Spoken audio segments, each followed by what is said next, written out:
From Ballin Studios and Wondery, I'm Mr. Ballin, and this is MrBallen's Medical Mysteries, where every week we will explore a new baffling mystery originating from the one place we all can't escape, our own bodies. If you like today's story, please move into the apartment right above the follow button and start running on your treadmill at 5 a.m.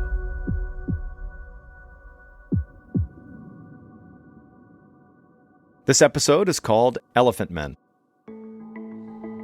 On the evening of Sunday, March 12, 2006, 23-year-old Rost Khan bounded up the steps of Northwick Park Hospital in London, England. He was running late for the start of a clinical trial that promised to pay him £2,000 in exchange for just 3 days of work as basically a human guinea pig. But to a recent university graduate like Rost, this was incredible money. £2,000 would be more than enough for him to catch up on his many unpaid bills and put some away as savings. But if he missed the start of the trial, he was worried they wouldn't even let him in. So even though Rost hated running, he pushed himself to sprint the rest of the way up the stairs to the second floor, and then he jogged down the dingy beige hallway to the waiting room. Once inside, he found a group of men already seated around a conference table, each with a little packet of papers in front of him. A doctor in a white lab coat walked over to him, saying he must be Rost Khan, their very last volunteer. Rost nodded, his hands on his hips, trying to stop panting. He was just grateful he'd made it.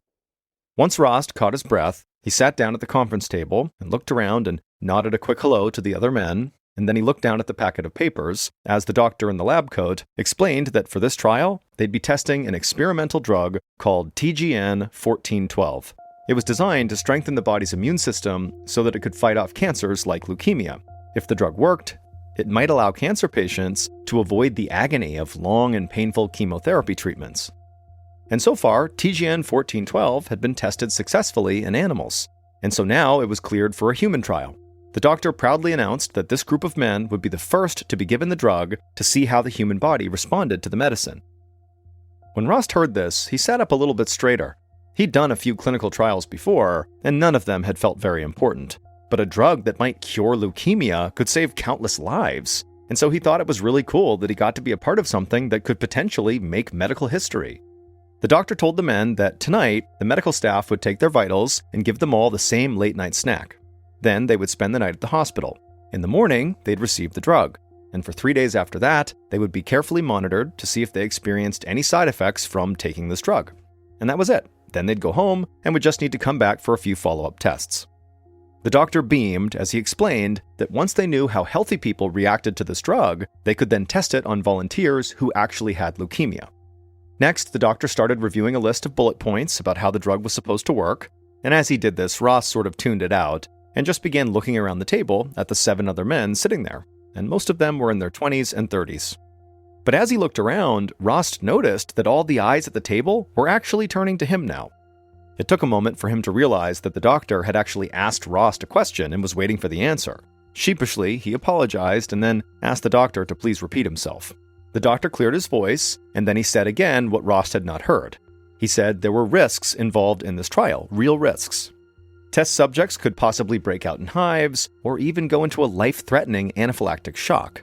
The doctor then turned to Rost and asked if those risks gave him any second thoughts about joining this experiment.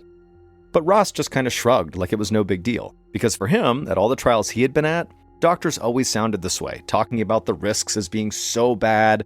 Are you sure you want to proceed? But honestly, Rost had already made up his mind. Besides, the trial had already been approved by the government, and all the participants were already in a hospital, so if something went wrong, they were in the right place. So Rost said, yep, no second thoughts. After Rost gave his approval, along with the other men at the table, the doctor began splitting the men into 2 groups of 4. Rost was sent with 3 other men to a place the doctor called Trial Bay 1, while the other 4 participants headed to Trial Bay 2. Rost followed his group into a big, white-walled room with 4 hospital beds. A desk and some cabinets had been shoved into the corner of the room, suggesting the room was normally used as an office. But tonight, it would be Trial Bay 1, complete with patient privacy curtains hanging from the ceiling. Rost and the other patients settled into their hospital bed inside of their curtained cubicles and waited for their snacks. And then after that, around 10 p.m., the lights went out, and Rost tried to get some sleep. The next morning, Rost woke up when a nurse called out good morning to the whole group and then flicked on the overhead lights. It was 7:30 a.m., which meant they had half an hour before the trial officially started. Rost stumbled out of bed and made his way to the bathroom down the hall. He wanted to change out of his pajamas and into some sweatpants before the trial actually got started. And after changing, when he got back to the trial bay, all of the curtains were now pushed back so that the room was now one big open space again. The nurse then asked Rost to please climb back into his bed, and then she explained that she was about to hook him up to a heart rate monitor. That way, nurses and trial leaders could monitor any cardiac symptoms while he was on this medication. While the nurse taped wires to Rost's chest, a man entered the room and introduced himself as Dr. Daniel Bradford. He explained that he was the lead doctor on the trial and that the dose of TGN 1412 they'd be receiving was scaled back dramatically from the highest dose they tried during animal testing. This way, the men would only get a tiny fraction of the animal dose. Dr. Bradford said that each of them would get an injection in their arms. One volunteer would be injected every 10 minutes until they had all been infused. However, only 6 of the 8 volunteers would actually receive the experimental drug. The other 2 volunteers would just be receiving a placebo, like sugar water, just for comparison purposes. Nobody, not even Dr. Bradford himself, would know who received the drug and who didn't. Rost knew this was completely normal in medical research, and it reminded him that these researchers were very serious. When the clock finally struck 8 a.m. and it was time to start, Rost watched as a nurse gave the first infusion to the patient in the bed that was next to Rost, a man whose name was David. David had told Rost the night before that he was getting married in a few months, and like everyone else in the trial, he'd signed up to make some quick cash. He wanted to pay off his credit card debt before starting this brand new life with his fiancée. The nurse slid an IV needle into David's arm and then hooked the IV tube up to a small machine. She turned it on, and then a clear liquid began flowing out of the machine and down the tube into David's arm. She told David to relax until the bag of fluid was empty, and then she looked across the bed to Rost and told him that she'd start his infusion in precisely 10 minutes at 8:10 a.m. As Rost waited for his turn, he grabbed a book off the bedside table and flipped through the pages, but he couldn't concentrate enough to actually read. He kept stealing glances at David to see if, maybe David was negatively reacting, but Rost was pleased to see David looked perfectly calm. At 8:10 a.m., the nurse came to Rost's bedside, and for some reason, Rost's stomach began fluttering with nerves. He told himself everything was fine and tried to look nonchalant as the nurse wiped the inside of his elbow with antiseptic and then stuck him with the IV needle. Rost began looking around the room to distract himself. The liquid drug felt cool as it flowed into his forearm and up into his shoulder. He actually shivered a bit, trying his best not to move. And then finally, he leaned back against the pillows on his hospital bed. The injection was over. At 8:20 a.m., so right after Rost's injection ended, the nurse began administering the drug to the volunteer on Rost's other side.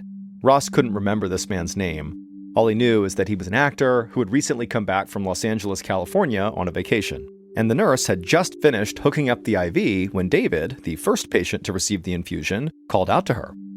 David draped one arm across his eyes and told the nurse he had a migraine.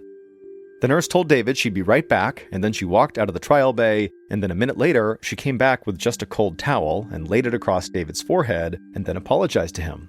She told him that they couldn't give him any kind of pain reliever since it might affect the drug trial. Rost felt terrible for David, who just groaned and pressed the towel against his eyelids. And as Rost stared at David, Rost just hoped he wouldn't develop a migraine too. And so far, he felt fine. But the more he began to think about it, the more convinced he became that a migraine was actually forming.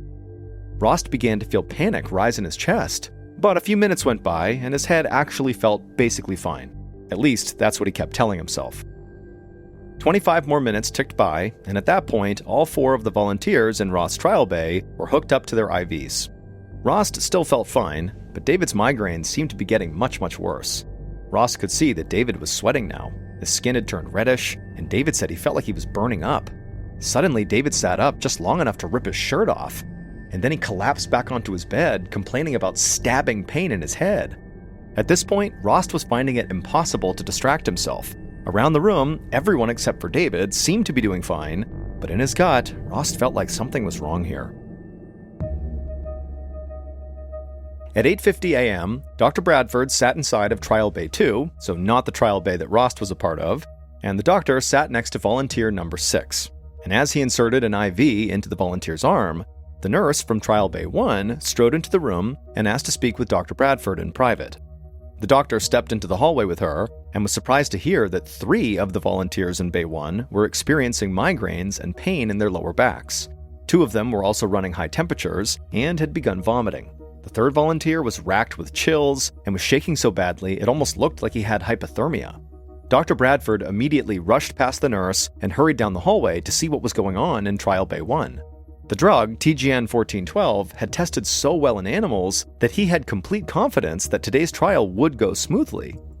But when Dr. Bradford burst into Bay 1, he found a truly chaotic scene. David was writhing around in his bed, his body drenched in sweat. Meanwhile, 2 other volunteers were slumped over, vomiting into yellow biohazard bags. Like David, they were red and flushed and dripping with sweat. Then the smell of urine hit Dr. Bradford, and he realized the bed sheets around the room were wet with more than just sweat. Suddenly, the volunteer in bed number 3 sprang up and screamed that he wanted to go home. Before Dr. Bradford realized what was happening, the man tore the IV from his arm and made a dash for the door. Horrified, Dr. Bradford went running after him. The doctor finally caught up with the patient halfway down the hall. Dr. Bradford coaxed the man back into his bed, explaining that at this point, they couldn't let him leave for safety reasons. The patient would be putting his own health at risk, and besides, he seemed too weak to even make it out the front door of the building. Dr. Bradford looked around, totally stunned at Trial Bay 1. Vomit and urine were everywhere, and he could barely hear himself think over all the shouting. He'd been involved in over 300 clinical trials over the years, and he'd even volunteered himself in several clinical trials back when he was in med school. And in all that time, he had never seen this level of chaos and misery. But Dr. Bradford could not dwell on that now.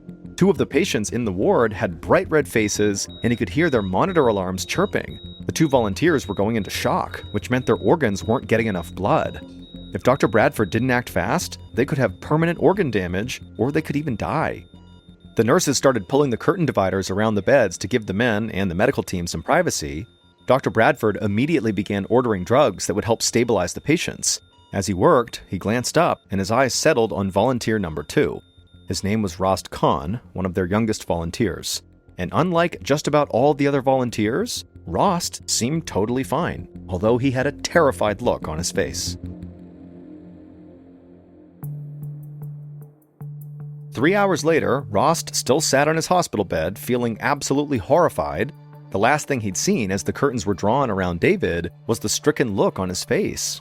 Then, Rost had been forced to just listen for 3 hours as David and the other volunteers cried and screamed and vomited, filling the air with this awful smell. It sounded like they were fighting for their lives. Rost felt invisible as he heard nurses racing around the room, tending to the other 3 volunteers. He could hear similar screams coming from Trial Bay 2 next door as well. And all this time, Rost was thinking any second he was going to get sick like everybody else. Then, Rost heard footsteps approaching his bed. A nurse pulled back the curtains, and for the first time since that morning, he was able to see beyond his tiny cubicle.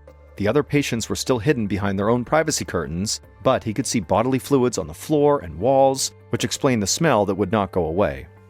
Across the room, somebody in a lab coat was tying up a yellow biohazard bag and rushing it out of the room. The nurse took the IV out of Rost's arm and removed the wires from his chest and told him he was safe. She said he should go grab some food in a neighboring conference room, and someone would be in shortly to explain what was happening. Rost was very shaken, but hearing the nurse tell him that everything was okay made relief flood over him so quickly that he almost felt lightheaded. But mostly what Rost felt is he was just so eager to get out of this foul-smelling room.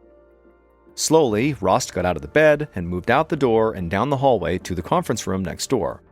There were some nice sandwiches on the table, which seemed to indicate that there had been a really nice catering order that had been arranged right before all this mayhem broke out in the trial base, because it had been totally untouched. But Rost was not hungry. He was just too rattled by what had just happened. So he just stood there, waiting for what seemed like forever. At first, he could still hear the blood-curdling wails coming from the other volunteers, but as he waited, the horrible sounds died down. Finally, around 12:30 p.m., a nurse entered the conference room and told Rost to collect his things. He was being sent home. He nodded and followed her back to the trial bay. But to his surprise, all of the patients were now gone. The bay was deathly quiet. Rost felt very uneasy as he collected his wallet and book from the nightstand. He just kept looking around the room, wondering where the volunteers had been taken, and whether they would even be okay.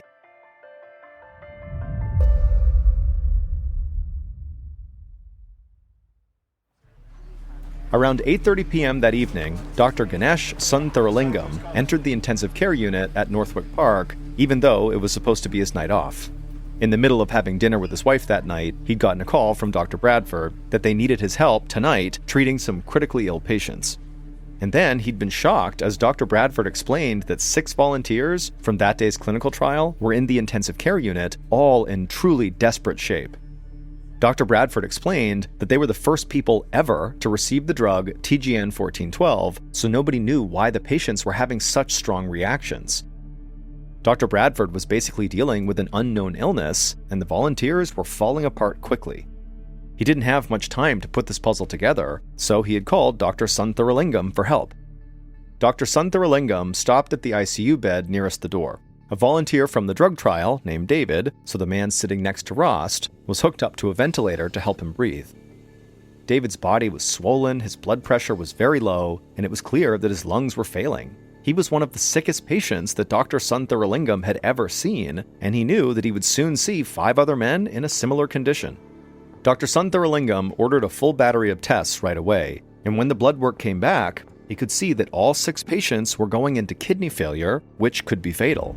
Now, obviously, this was a massive problem on its own, but it was a particularly big issue for this hospital, because this hospital didn't have enough dialysis machines to do the kidneys' work for all 6 of these volunteers. Dr. Sundaralingam began calling around to different hospitals asking for spare machines, and when he talked to them, he told them to please hurry. Then Dr. Sundaralingam and his staff got to work trying to stabilize the patient's blood pressure. In all 6 cases, he could see that they were suffering from some kind of blood poisoning that was causing their blood pressures to drop. If it continued, all of them were at risk of more vital organs shutting down. For a moment, the doctor wondered if the trial drug was somehow contaminated. That was the only explanation he could think of that would cause blood poisoning in all 6 volunteers. Dr. Sundaralingam looked out the ICU window and saw blue and white ambulance lights zooming up the street. Then he heard commotion in the halls, and he knew that hospital staff were racing dialysis machines up to the ICU. Dr. Sundaralingam knew he needed to get out of the way, which gave him the perfect chance to race down to Dr. Bradford's office. He needed to see every last bit of paperwork they had on this drug, TGN 1412. 30 minutes later, Dr. Sundaralingam stood outside the ICU. He and Dr. Bradford had pored over the paperwork for TGN 1412 until they found a potential diagnosis. They saw that there was an extremely small risk that this drug could trigger an immune reaction known as a cytokine storm. Cytokine storm is extremely dangerous, leading to inflammation, high body temperature, organ failure, and rapid deterioration of healthy body tissues. It is absolutely a life-threatening condition. Now, the 2 doctors began to suspect that the volunteers were suffering cytokine storms right before their eyes. Luckily, there was a treatment for this condition, however, it was very risky.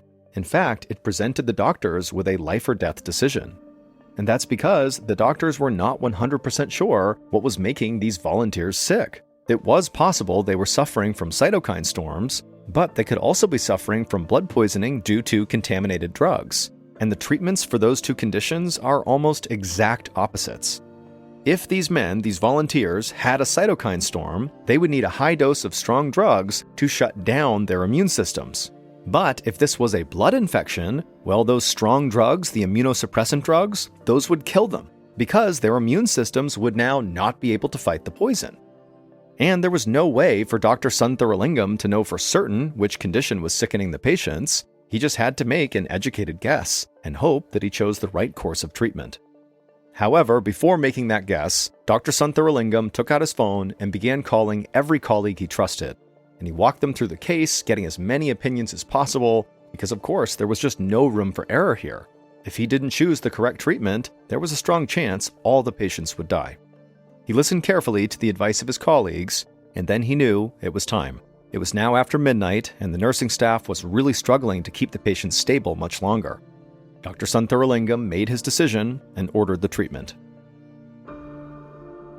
Around 3:30 a.m. that morning, March 13th, Katrina Oakley's heart was racing as she climbed the hospital steps to the ICU. An hour earlier, her phone had woken her up.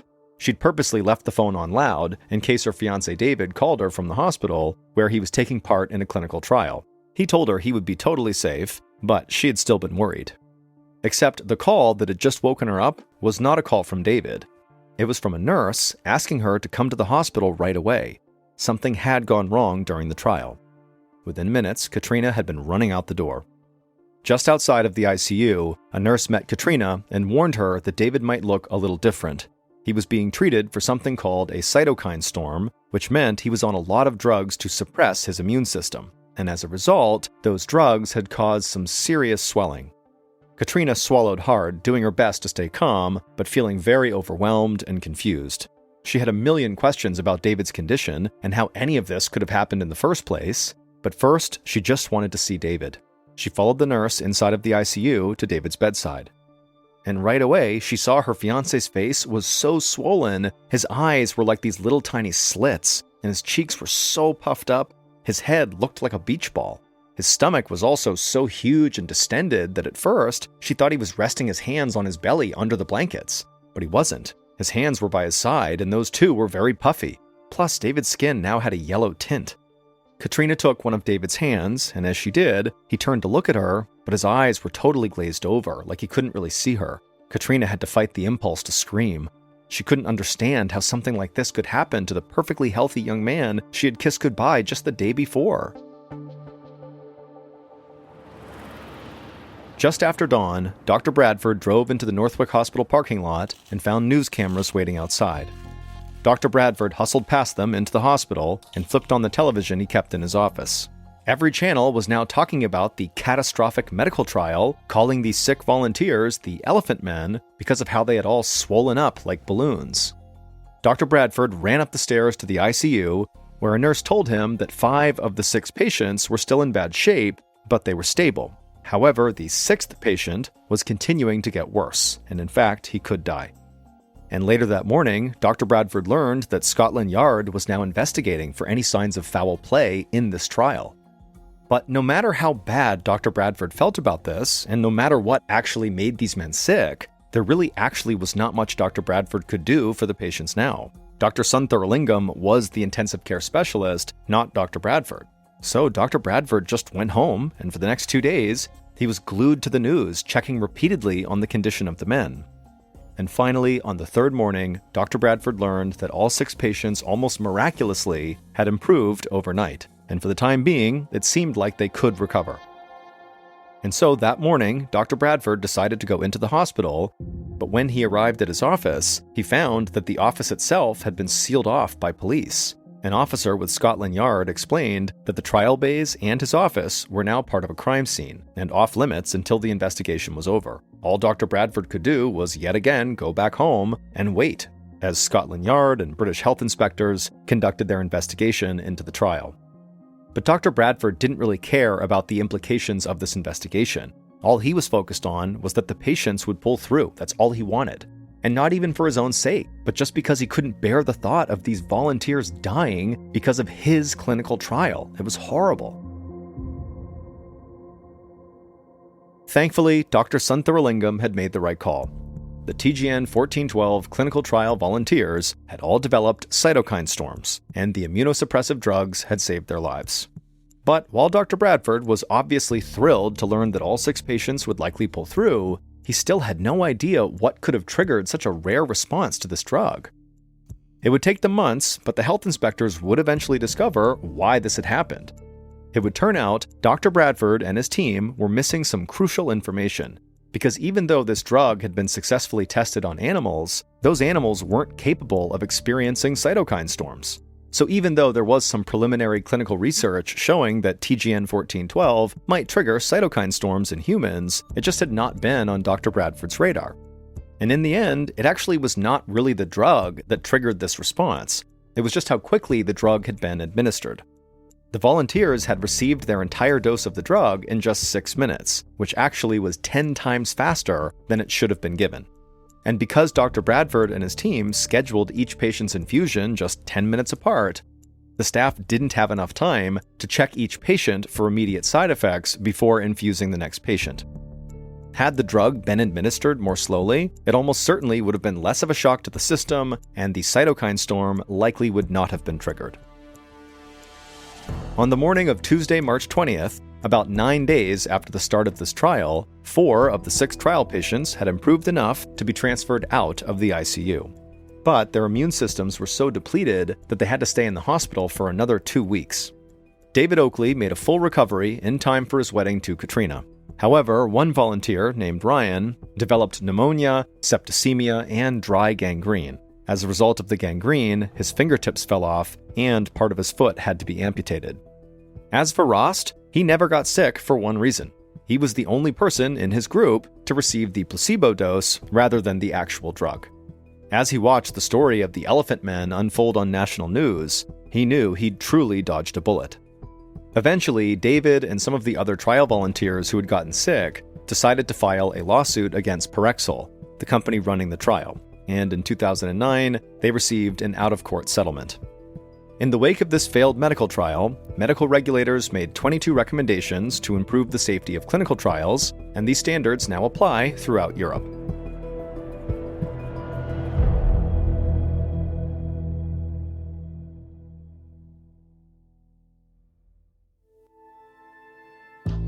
On the morning of Monday, February 6th, 2017, a group of 7 friends who were all college-aged and living in New Zealand began packing up their cars and getting ready to drive back to Auckland, the biggest city in New Zealand. The night before, the group had been out on Lake Tikitapu for a big concert called Flocella, where audience members would listen to the music while floating around on big blow-up rafts and floats. After the concert had ended, the group of friends had left the lake and headed to a nearby relative's house where they had a quiet after-party with a couple of drinks, and then everyone went to bed a little bit after midnight. This morning, the group had gotten up early because they wanted to get on the road as soon as possible to try to beat the holiday traffic that was sure to crop up that day on the way back to Auckland. February 6th is a big national holiday in New Zealand. It's called Waitangi Day, and it's to commemorate the initial signing of the Treaty of Waitangi, which is considered to be the founding document of the country. But right as the 7 friends had finished packing up their 3 cars and were getting ready to begin their 3-hour drive north to Auckland, one of the friends, a 21-year-old named Rachel de Jong, suggested they take a quick detour before they head back home. Rachel, along with another girl in this group of friends named Maddie, had several months earlier discovered this secret swimming spot that was located only about 15 minutes away from where they were now, and it happened to be on the way back to Auckland. This swimming spot was this beautiful green-blue pool of fairly deep water that was located in the middle of a forest. This pool was actually a part of the Waikato River. However, this stretch of the river where the pool was either very shallow or dry most of the time. So as a result, this pool actually looked like a standalone body of water. While there was no official trail that led through the forest to this pool of water, there was an unofficial trail. It was basically a dirt trail that cut through the woods that had formed over the years of locals tromping their way to this pool of water. After hearing Rachel's suggestion, the group of friends all agreed that this sounded like a great idea. And so the group piled into their 3 cars, and then by around 11:40 a.m., Rachel and Maddie had directed the convoy all the way to the start of this unofficial dirt trail, which was located right on the side of a winding main road. After pulling their cars safely off to the side of the road, the group got out, and then Rachel and Maddie led them to the start of this trail, and they began walking through the forest. 15 minutes later, at 11:55 a.m., the group was getting very close to the water because the trees up ahead were starting to thin out. But also at 11:55 a.m., the group suddenly stopped because from somewhere out in the forest, way off in front of them, came this loud, shrill siren sound. And it went on for nearly 20 or 30 seconds, and then it just came to a stop. And the group kind of looked around at each other. No one knew what to make of the siren, and so eventually they just kind of shrugged it off and kept on walking. Within a minute of that siren sound coming to an end, the group had made it to the end of this unofficial dirt track, which placed them at the edge of this beautiful overlook down to the pool they were going to swim in. And so they began one by one climbing down the rocks in front of them, where there were some ropes that had been put up to help people climb down to the water. And so after they got down to the water, all of them stripped down to their bathing suits, they jumped into the pool and they began swimming out towards the center of the pool, where there were these two big rocks that jutted up out of the water, almost like miniature islands. And so Rachel and the other women, so 5 of them, they climbed onto one of the rocks, and the 2 men who were part of this group climbed onto the other rock. And so they got up onto these rocks and they're looking around, taking in the sights, and then at 11:58 a.m., another siren blasts across the forest. It's the same sound as the one they heard 3 minutes earlier when they were on the dirt track. And so once again, all 7 of them are kind of looking at each other wondering, what is this siren about? But after the 20 or 30 second long siren came to an end, they glanced around them and there was no sign of any danger. There was no sign of really anything happening at all. It was just this beautiful, peaceful seeming oasis. And so before long, they had forgotten about the siren again, and Rachel had gotten out her camera and she was taking pictures, and others were taking pictures as well. And then 2 minutes later at 12 p.m.,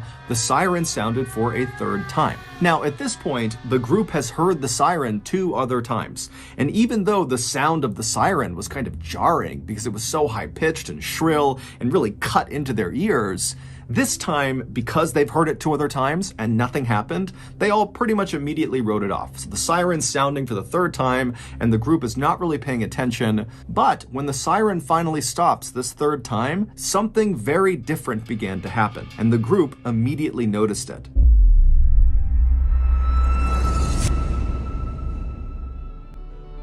Now, I know everyone has a lot to do to prepare for International Pet and Electric Eel Day. From the eel cigarettes to lure the slippery, cuddly little creatures out of the murky deep, to the mega-sized pack of ace bandages you'll need for post-shock wound care, there's a lot you need to enjoy this holiday. But what always happens when you fire up your wood-fired laptop and begin looking for these items? You get hit with a pua! Bah! Bah! Bah! Bah! But don't worry, you can get back to doing what you love, petting electrically charged animals in the name of tradition, if you just use NordVPN. A VPN, or virtual private network, is a service that keeps you safe when you browse the internet. And NordVPN is the brand name in the VPN space. Not only will NordVPN ensure that all of your data stays safely behind their wall of next generation encryption, but also, most importantly, through their latest feature called Threat Protection, they will automatically block all those disgusting puas that keep disrupting your ability to purchase all of your various eel petting supplies. So, you can either sit on the sidelines this year while your family frolics about in the murky pools and calm stretches of the middle and lower Amazon and Orinoco river basins in South America petting truckloads of electric eels, or you can get NordVPN and before long, you'll be up to your nostrils in cuddly electric eels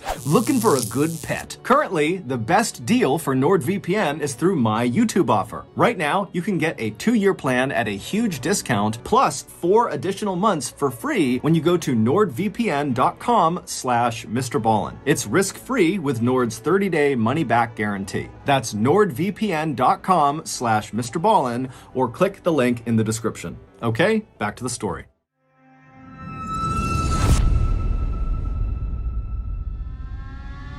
When the 3rd siren came to a stop, the friends started to hear a new sound, and it was coming from the same direction the siren had been coming from, which in effect was upstream. Even though this river was basically dry, they could turn and look uphill, and they could clearly see where the river would go if it was full. And so the friends turn and look upstream, and they're listening to this really loud kind of smashing sound that's coming from that direction, and they're exchanging curious looks at each other, trying to figure out what that sound could be.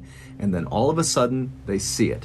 A white wall of water comes crashing around the corner and began barreling straight down the riverbed towards them. By the time the friends had even processed what they were seeing, the water had reached the pool they were in, and it was flooding the pool so quickly, they could literally see this huge pool rising. Its water levels were going up and up and up all around them. And so as the rocks they're standing on began to slowly submerge under all this rising water, the group collectively decided that this can't go on for very long. Whatever this is, it's gonna stop, so just stay put, stay on these rocks, we're gonna be okay. However, within seconds, the rocks they were on were completely submerged, and the water was still tumbling down the hill towards their pool, and then spilling out over the other side down the other end of the riverbed. And they're thinking to themselves, if we don't get off these rocks soon, we're gonna get swept downstream with this water. And so the 2 men who were on their own rock, they leapt to a rocky outcropping that was slightly higher up, and was connected back up to the forest. And so this rocky outcropping represented safety. And so once they were up there, they turned around and they yelled to the 5 women still stranded on their rock to try to swim over to them, and the guys would grab them and pull them to safety. But by this point, the girls are looking around, the water's up to their knees, and it's rushing past them. They can barely keep their balance. They know if they attempt to swim in this water, they're going to immediately be taken downstream with it. And so the group very quickly decides their only choice is for the women to literally jump and grab the men who have their arms outstretched for them. And so Rachel DeJong, she was the first one to try this. She leaps off the rock, she grabs the guy's arms, and she gets pulled to safety. And then she turns around and she and the other 2 men continue to get the women to jump off the rock to them. And at first it's going fairly well until they get down to the second to last woman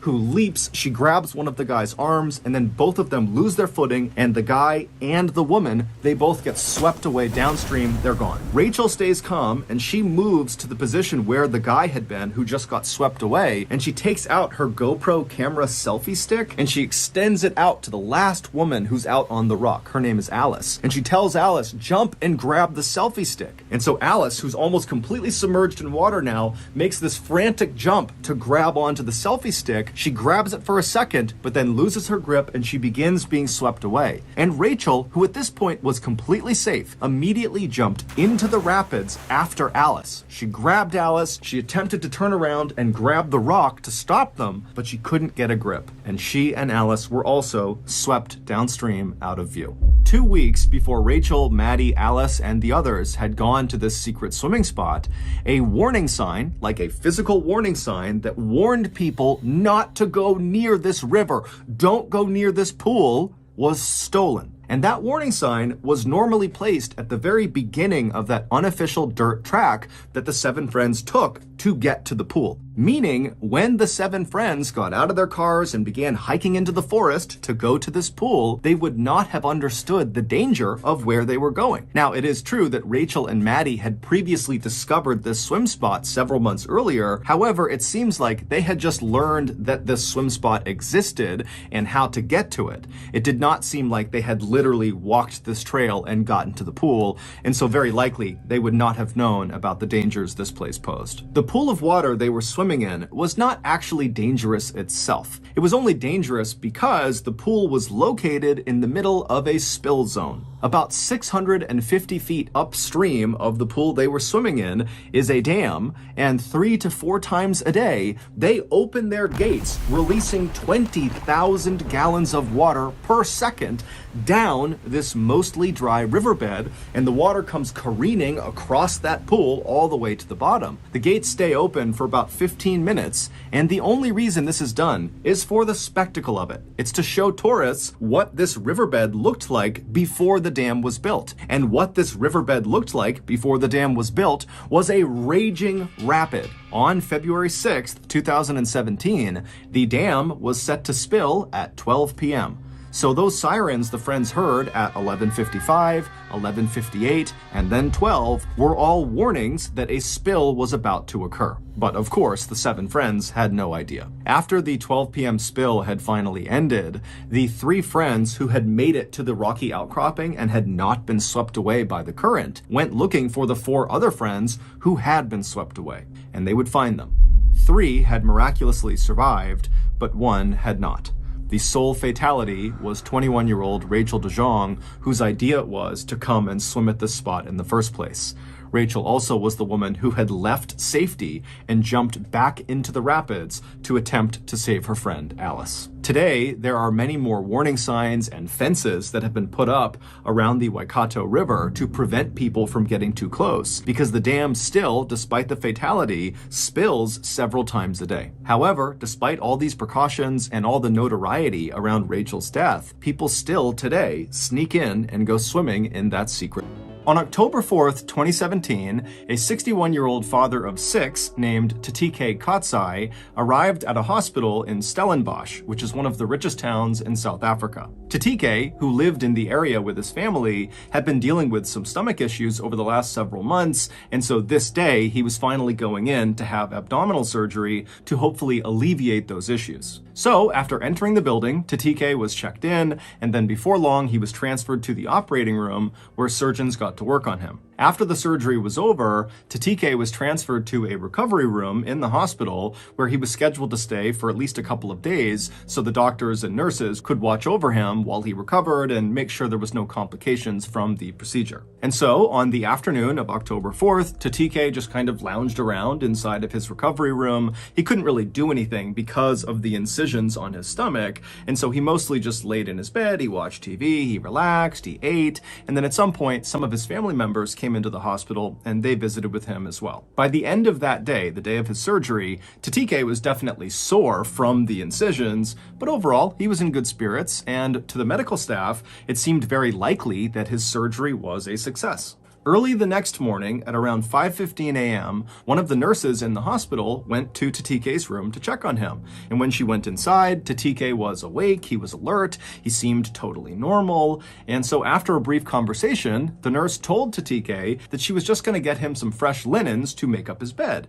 And so TTK nodded a thank you to her, and then the nurse, she turned away from TTK, who's in his bed. She stepped out of the one door in the room into the hallway. She grabbed fresh linens off of a cart, and then she turned back around and went back into TTK's room, except now TTK was not in his bed.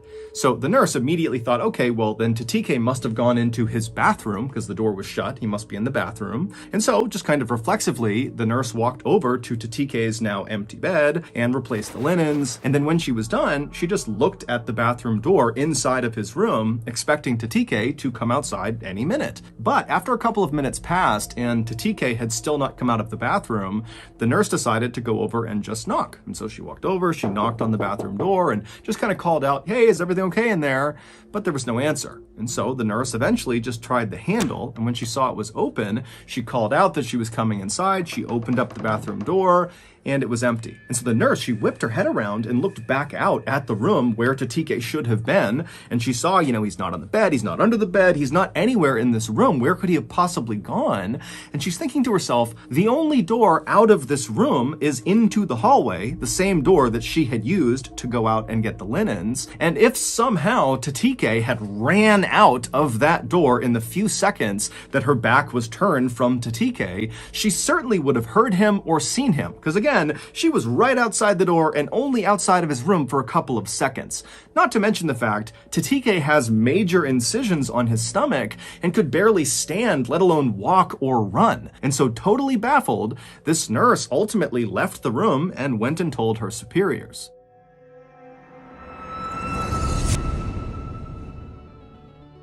Thank you to BetterHelp for sponsoring today's video. In 2017, I left the military and pretty much right away, I fell apart. The military had provided a lot of structure in my life, and so suddenly not having that structure made me feel like I was lost. Pretty soon, I began resenting all the people around me just because they seemed happy and I wasn't. I sort of figured that these feelings of resentment and unhappiness would just kind of go away on their own, but they didn't. Eventually, with some encouragement from my family and my friends, I sought out a therapist. And quickly, my therapist diagnosed me with depression, something I really did not think I was. But after the shock of the diagnosis had worn off, me and my therapist were able to kind of go back in my life and figure out what was causing me to feel the way I was feeling, and before long, having that perspective really made me feel a lot better. Look, therapy is not for everyone, but it is a great starting point for people who just kind of feel lost and don't really know where to go. And so if that's you, I would highly suggest you give BetterHelp a try. BetterHelp is the world's largest therapy service, and it's 100% online. Get matched with a therapist after filling out a brief survey, and then you can communicate with your therapist however you feel comfortable, whether that's text messaging, phone call, video call, chat, whatever you want. You can also switch therapists at any time for free. Get 10% off your first month at betterhelp.com/MrBallen. I've also linked them in the description below.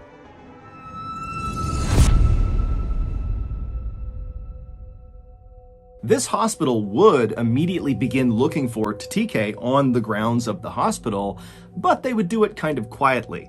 They wouldn't call Tatike's family to tell them that, hey, we can't find him, nor would they call police. And some have speculated that either one, the hospital did not think this was an emergency and they would quickly find Tatike and that everything would be fine, or two, the hospital was just so embarrassed at the idea that they lost a patient, they didn't want anyone to know, and so that's why they didn't tell anyone. Regardless, the hospital would search for Tatike all day on the 5th, the day he went missing, and they wouldn't find him. And then the next day, the 6th, the hospital again would spend the entire day quietly searching everywhere in the hospital, but they wouldn't find him again. And so finally on the next day, the 7th, so 48 hours after Tatike had just kind of vanished inside of his room, the hospital would reach out to Tatike's family and they would say to them, hey, is Tatike home with you guys? And the family was like, no, he's supposed to be with you. And so the hospital would say, well, he left 2 days ago, so we don't know where he is. And so Tatike's family is horrified, not only that they were totally left in the dark, but they would find out over the course of this conversation that the hospital had not even contacted the police yet. And so the family, they reached out to the police, and then later that day, the family would meet the police at the Stellenbosch hospital, and then a very public search of the property would ensue to look for Tatike. However, again, no one could find him. Authorities would continue to search both the hospital and also the neighboring area outside of the hospital over the next couple of days, but after they continued to find absolutely nothing, the search began to wind down. And so Tatike's devastated family was left with absolutely no idea what to think or what to do. Fast forward to October 20th, so 15 days after Tatike had gone missing. And on this day, the 20th, there was a construction crew at this hospital in Stellenbosch doing some renovations. And at some point on this day, one of the workers had to climb into the ceiling of one of the floors of this hospital. Now, the space above the ceiling is this tight, cramped space, almost like an attic. It's very big and wide. It's like the whole length of that floor. And really the only people that would ever go into the ceiling are construction workers or other authorized personnel that needed to do work. It's not a place that the public would ever go into. But when one of these workers went up into the ceiling, he had a headlamp on and he's kind of looking around, he's looking for what he needs to do up there, and at some point he turns his head and his light illuminates a person sitting in the corner far away from him, way up against the side in this tiny little attic space. And it would turn out it was Tatike, and he was deceased. The hospital had absolutely no clue how Tatike could have gotten up there. Not only is it obviously not a publicly accessible area, but the actual way to get up into the ceiling, the door that leads up into the ceiling, is very difficult to find. And even if Tatike found this entrance into the ceiling, it would have been nearly impossible for him to actually get into the ceiling. Because again, this guy has serious incisions on his stomach from the surgery he got. He could barely sit up, he couldn't really walk, so the idea of him climbing and pulling himself up into the ceiling just seems impossible. Then there was the very strange autopsy results. Now, the full report has not been made public, but Tatike's family had a consultation with the hospital after the autopsy was complete, and they would go to reporters and talk about what the hospital told them. And apparently, the hospital told the family that Tatike did not die from complications from his surgery, and they heavily insinuated that Tatike did not die from natural causes. Something happened to him, and the hospital had no idea what this something was, and that's what killed him. And the hospital also told the family that Tatike likely was dead before he went up into the ceiling. Meaning someone or something killed Tatike, and then someone or something placed him in the ceiling. Again, this is just from the family going to reporters and talking about their discussion with the hospital. The hospital's only official statement has basically been that they have cooperated with the family and they don't really know what happened to Tatike. Now, of course, this is a very strange story.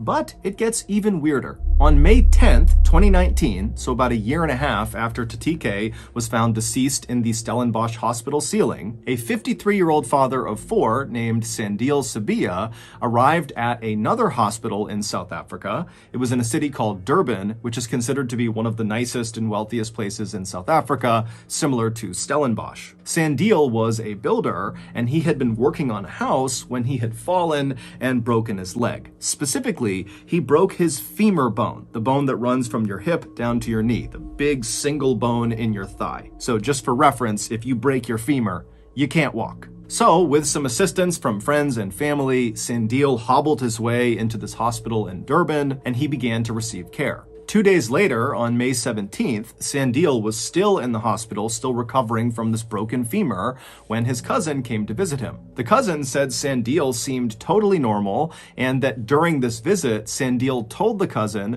that after the cousin left, Sandile was going to be transported from this hospital to another hospital nearby, where he was going to get an x-ray of his leg, as well as talk to another orthopedic surgeon. But apparently, after this cousin left from this visit, the doctors at the Durban hospital walked into Sandile's room to take him and transport him to this other hospital, and Sandile was not in his room. Now, this hospital in Durban was known for their very tight security, and so right away, their reaction was very different than the Stellenbosch hospital's reaction. This hospital immediately contacted authorities and said, "We are missing a patient," and they began a very public search of their hospital for Sandile. But they couldn't find him. On May 18th, so 6 days after Sandile disappeared, the hospital in Durban began to smell this horrible stench coming from one wing of their hospital. And so hospital workers would track the stench to a janitor's closet, and when they opened it up, they saw this black liquid dripping out of the ceiling,